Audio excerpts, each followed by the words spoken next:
विधानसभा चुनाव में 1 तो उपचुनाव में 0 रैली। बिन प्रचार मायावती कैसे लौटाएंगी बीएसपी का खोया जनाधार। उपचुनाव वाली सीटों पर कैसा रहा बसपा का प्रदर्शन।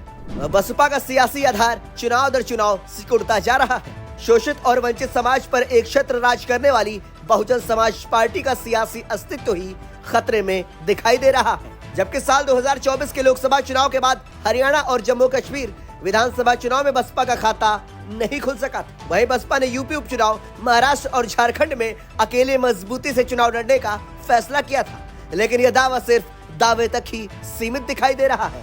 मायावती ने झारखंड और महाराष्ट्र में एक जनसभा की, लेकिन उत्तर प्रदेश के उपचुनाव में किसी भी सीट पर नहीं गई। ऐसे में सवाल उठता है कि चुनाव प्रचार से किनारा कर मायावती कैसे बसपा को दोबारा से खड़ा कर पाएंगी। आपको बता दें कि महाराष्ट्र विधानसभा चुनाव में सबसे ज्यादा सीटों पर बसपा चुनाव लड़ रही है। राज्य की कुल 288 विधानसभा सीटों में से 237 सीटों पर बहुजन समाज पार्टी चुनाव लड़ रही है। इसके अलावा झारखंड के सभी 81 सीटों पर बसपा ने अपने प्रत्याशी उतार रखे हैं, तो यूपी उपचुनाव के सभी 9 सीट पर भी किस्मत आजमा रही है। इसके बावजूद बसपा प्रमुख मायावती कहीं भी मशक्कत करती हुई नजर नहीं आई और न ही उनके सिपह सालार भी मैदान में दिखे। ऐसे में बसपा प्रत्याशियों को न तो यूपी में पार्टी के बड़े नेताओं का साथ मिला और न ही महाराष्ट्र और झारखंड में, जबकि सपा से लेकर बीजेपी के नेताओं ने जमकर पसीना बहाया है। ऐसे में बड़ा सवाल है कि आखिर बसपा खाता कैसे खोल पाएगी। आपको बता दें कि बसपा विपक्ष में रहते हुए उपचुनाव से दूरी बनाए रखती थी, लेकिन मौजूदा राजनीति में अपने अस्तित्व को बचाए रखने के लिए मैदान में उतरी है।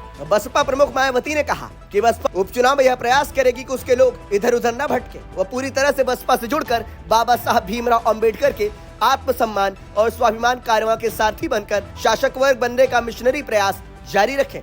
इसके तहत बसपा ने सभी 9 सीटों पर अपने उम्मीदवार उतारे थे। उपचुनाव वाली सीटों पर कैसा रहा बसपा का प्रदर्शन।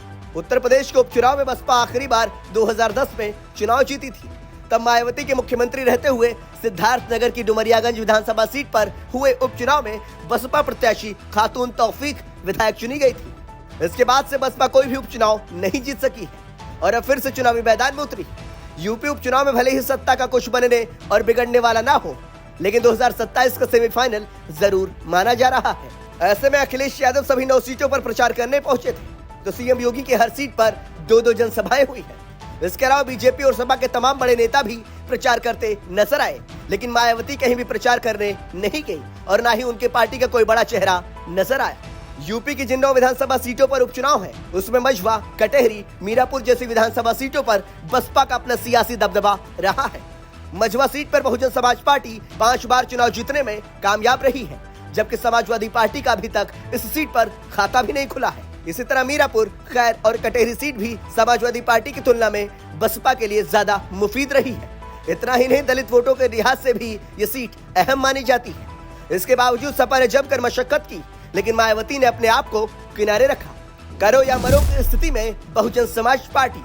सियासी जानकारों की माने तो गहरे संकट के दौर से गुजर रही बसपा के मजबूती से लड़ने के दावे फिर से अपनी खोई राजनीतिक जमीन पाने की हो रही है। यूपी उपचुनाव में अपना वर्चस्व बनाए रखने, तो महाराष्ट्र और झारखंड में भी कुछ असर बनाए रखने के लिहाज से मायावती ने प्रत्याशी उतारे थे। ऐसे में जब प्रत्याशी उतारे जा रहे थे तो माना जा रहा था कि बसपा पूरी ताकत लगाएगी। कम से कम यूपी में जिन सीटों पर उसका अपना वर्चस्व है, उसे हर हाल में जीतने की कवायद करेगी। इसी कड़ी में बसपा प्रमुख मायावती ने महाराष्ट्र और झारखंड विधानसभा चुनाव के साथ यूपी की 9 सीटों पर उपचुनाव के लिए स्टार प्रचारकों की लिस्ट भी जारी की थी, जिसमें मायावती के साथ सतीश चंद्र मिश्र, आकाश आनंद सहित तमाम पार्टी के नेताओं के नाम शामिल थे।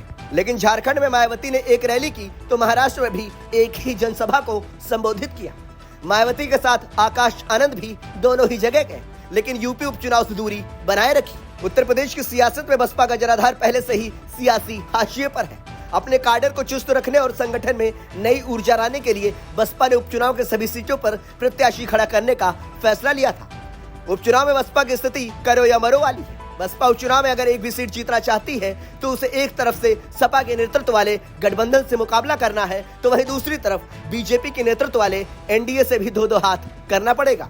इसीलिए उपचुनाव में बसपा के सामने सिर्फ खाता खोलने की ही नहीं, बल्कि दलित समुदाय के वोटों को भी वापस लाने की चुनौती थी। इसके बावजूद मायावती के उपचुनाव प्रचार से दूरी बनाए रखने पर सवाल खड़े होने लगे। लोकसभा चुनाव में किसने किया बसपा का सबसे ज्यादा नुकसान। 2024 के लोकसभा चुनाव के बाद उत्तर प्रदेश की सियासी स्थिति बदल गई है। इस चुनाव में मायावती की पार्टी का खाता भी नहीं खुल सका था और वोट शेयर कांग्रेस पार्टी से भी नीचे चला गया था। कांग्रेस ने 17 लोकसभा सीटों पर लड़कर 9.46% वोट शेयर पाया था, जबकि बसपा को 79 सीटों पर चुनाव लड़ने के बाद 9.39% वोट ही मिल सके थे। बसपा को लोकसभा चुनाव में सबसे ज्यादा नुकसान इंडिया गठबंधन ने किया था, क्योंकि दलित समुदाय का वोट सपा और कांग्रेस को मिला था। इससे पहले बसपा का वोट बीजेपी के हिस्से में जाता रहा है। साल 2012 के बाद से लगातार बसपा का जनाधार कमजोर हुआ है। यही वजह है कि दलित समुदाय को जोड़े रखने के लिए मायावती ने उपचुनाव में किस्मत आजमाने का फैसला किया। 2022 के विधानसभा चुनाव में पार्टी को सिर्फ बलिया की रसड़ा विधानसभा सीट पर ही जीत मिली थी, जहां से उमाशंकर सिंह विधायक बने थे, जबकि लोकसभा में एक भी सांसद बसपा का नहीं है। ऐसे में बहुजन समाज पार्टी के सामने उपचुनाव में खाता खोलने की चुनौती खड़ी है। सियासी इतिहास में सबसे कठिन दौर से गुजर रही बहुजन समाज पार्टी के पास उभरने के लिए कोई ठोस प्लान नहीं है। यही वजह है कि पार्टी अपनी कोशिशों को धार तक नहीं दे पा रही है। वही आकाश आनंद को यूपी से बाहर रखकर मायावती ने युवाओं के जुड़ने की उम्मीदों पर भी पानी फेर दिया है।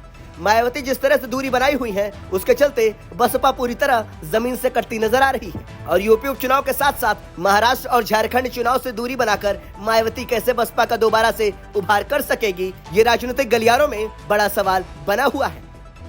ब्यूरो रिपोर्ट, संदेश वाहक।